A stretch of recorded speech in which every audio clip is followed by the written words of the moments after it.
misyon upang paglingkuran kayo. Sa ngalan ng Panginoon ay magagamot ako. Maestro OC na maglingkod ng buo. Gagawin ko ang lahat para gumaling kayo. Ako si Maestro OC, isang spiritual healer mula sa Bacoor, Cavite. Isang linggo ng fiesta sa Silay, Negros Occidental. Kasama ko ang aking asawa at kaibigan na si Chris, kapwa albularyo. Masaya ang paligid, musika, tawanan at masarap ang mga pagkain, ngunit may kakaiba akong naramdaman. Isang malamig na hangin ang gumapang sa batok ko at si Chris ay biglang tumahimik.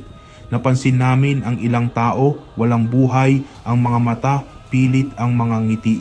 Sa gitna ng kasiyahan, may grupo na tila mga matalas ang tingin sa mga tao. Isang matandang babae ang biglang nanghina matapos dumaan sa kanila. Pamilyar na senyales ng masamang enerhiya. Alam naming hindi ito ordinaryong pagod lang. May itim na enerhiyang kumakalat sa paligid. Nakumpirma naming mga aswang ang mga ito, mga nilalang ng dilim na nagkukubli bilang tao. Ginagamit nila ang fiesta para sumipsip ng sigla ng mga tao. Kailangan naming kumilos bago may mapahamak. Ang bakasyon namin ay biglang naging isang mapanganib na misyon. Ang mga aswang ay tuso, hindi lang lakas ng tao ang sinisipsip, kundi pati pagkain ay nilalason ng itim na mahika.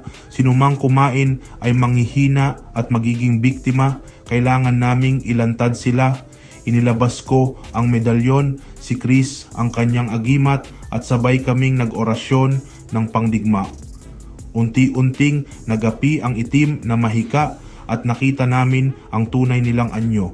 Mahahabang dila, mapupulang mata, aninong madilim. Hindi pa ito nakikita ng iba pero alam ng mga aswang na nabisto na sila. Ang galit nila ay nakatuon na sa amin. Nagsimula silang magpadala ng masamang kapangyarihan. Ito na ang simula ng labanan.